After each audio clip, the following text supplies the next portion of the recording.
So really, if you want to say anything, like competing in bodybuilding, men's physique brought me to my life. It changed my life. So it gave me everything that I have. And I was very passionate about health and fitness anyway. So when you work and you surround yourself with it, I mean, very, very hard to have a bad day.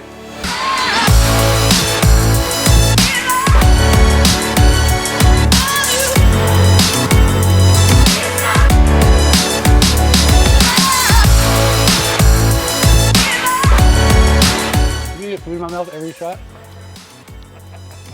I think that's rude. He talks with his mouth full. But yep. So while I'm talking about mouthful, this is my pre-workout meal. And if you've ever done a show or competed or been on a strict diet and you're low on calories, time is money. You got to eat when you get a chance to. So when your meal's at 10, you're at 9:59, you're already ready to go. So sorry for the intrusion of the food in my mouth.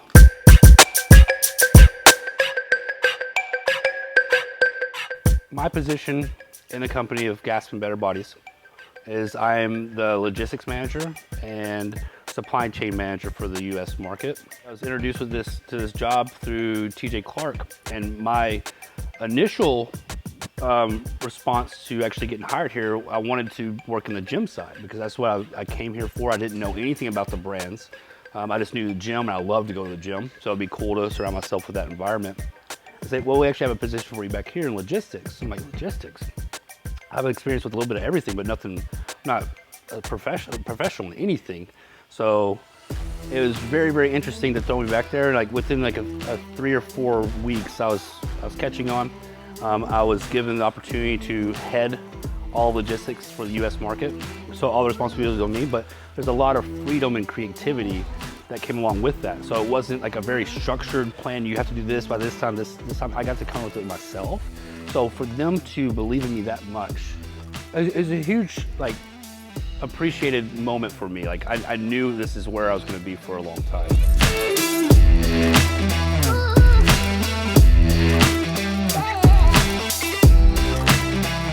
This warehouse is one of 3. This is our US warehouse. And it's set up to make it pretty efficient whenever we pick an order. It goes by shelf numbers, locations, and I think most logistic companies run the same way. To make it faster for them, the efficiency plays a big role, but also the couriers play a big role too. We go with a trusted courier that we know will deliver on time, that the customer has really good experiences with. The last thing we want someone to do is have buyer's remorse because the delivery was bad, not because of the product. You say community a lot with the company, but it's really proven here that no one is in a cubicle. No one's in a silo, so to speak.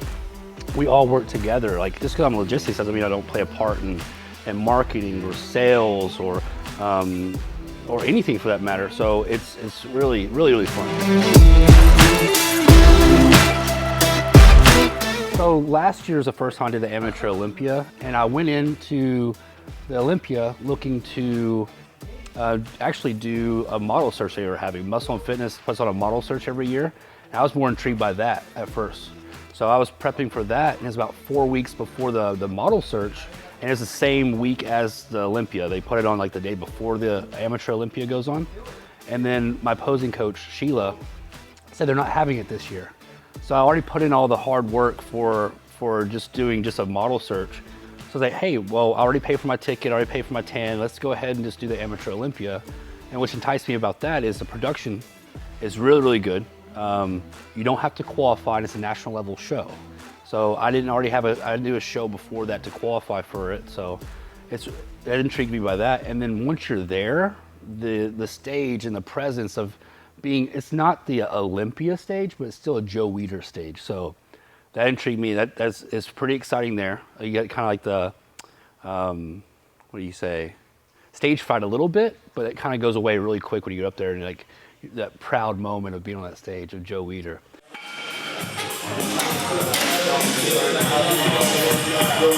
So I trained a little bit different on this workout than I normally do. I really wanted to pre-exhaust the muscle. So I started my workout with 21s.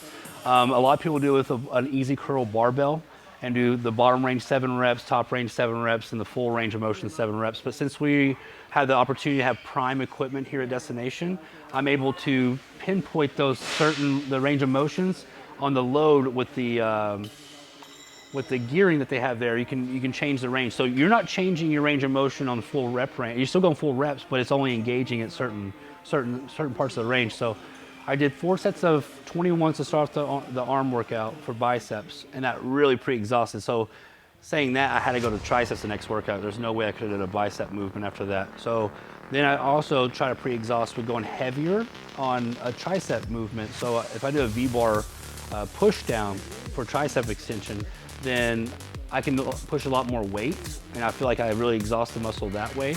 And then I work into isolating the muscle per arm instead of having a fixed range, because I have issues with atrophy on this side. So this arm was smaller than this arm. So if I do both of them together, I'm going to continue to have the same issue.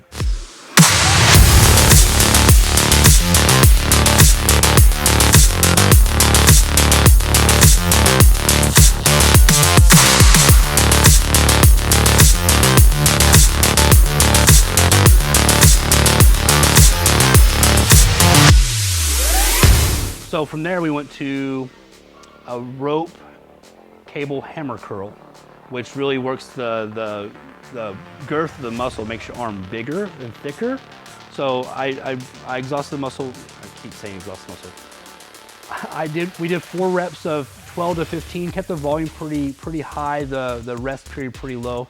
Like again, when we do like these isolated movements, I try to do a lot of hypertrophy. So when you don't have a lot of calories and it's hard to get a pump, you want to keep your focus on no rest time, keep that muscle warm. So we took very, very small break for rest time.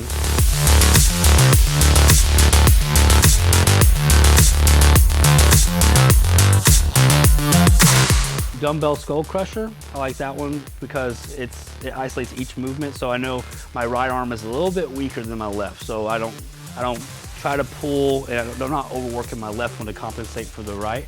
So we did a incline bench, dumbbell skull crusher. That's one of my favorite movements because the range of motion, you get a full stretch. I learned from a lot of YouTube enthusiasts and YouTube fitness inspiration, and I get a lot from like Michael Hearn. You can see a lot of his movements. Guy's a beast. And he's been here several times, so I learned from him, just watching him in person or just watching his YouTube videos. So dumbbell skull crusher, really that full range of motion. You want to make sure you get that full stretch and you're really contracting at the top of the range. That's one of my favorite movements for triceps because I really feel it. I really feel the engagement. I get a really good connection with that movement. Everyone's different. Everyone has their favorite.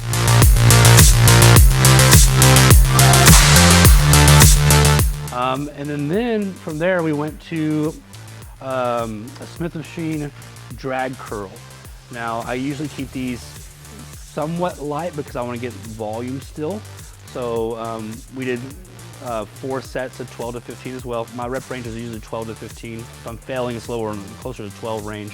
And just keep the bar really close to your body, and you're contracting. You're basically you're contracting all the muscle from just a bicep standpoint. You're not really putting a lot of weight on your lower back by leaning back. You're not putting a lot of weight on your forearms from grip because you're using the Smith machine. So you're just basically just holding it with hooks, and you're really just squeezing on the muscle itself. So you're really isolating the bicep. We did 4 sets of 12 to 15 on that one. And from there, we moved to weighted dips, which is a belted weighted dip, a seat belt weighted dip machine. And we just try to go really heavy on this one. It's the last one. We just wanted to really exhaust our triceps on this movement. So you can see we go up, and then eventually I know I can't get the reps I want to get. So I really want to feel it. So I dropped the weight back down just a little bit. And it's the same thing as the first set was 20 reps or so, but after that I was like 12 to 15 for 3 more sets. So I just want to end with something heavy and exhaust it and leave nothing in the tank, especially when you have nothing to give to begin with. Just burn all the glycogen you can, make sure you're using everything you have, and leave satisfied. Next up, Vegas, man, we're less than 1 week now because next Thursday is when I'm on stage. I'm super excited. Everything's planned out, the work is done. I just got to make sure I get my water right and manipulate the water so I can come in really dry. Yeah, and then after that, treat myself. So it's gonna be a good time. I've always been excited to go to Vegas. As I said before, it's a prestigious show. It's a really a special time to go and share the stage, the Joe Weider stage. even if you didn't have to qualify, just going there anyway, just because, I hate saying the experience, but really it is a lot of the experience. But the experience of this whole, the prep and everything comes into place in that one 10-second routine I get to put on the stage. So it's all worth it in the end for me, because I know where I wanted to be. I use it as a deadline, and I definitely don't want to fall on my face on a big stage like that. So it definitely holds you accountable.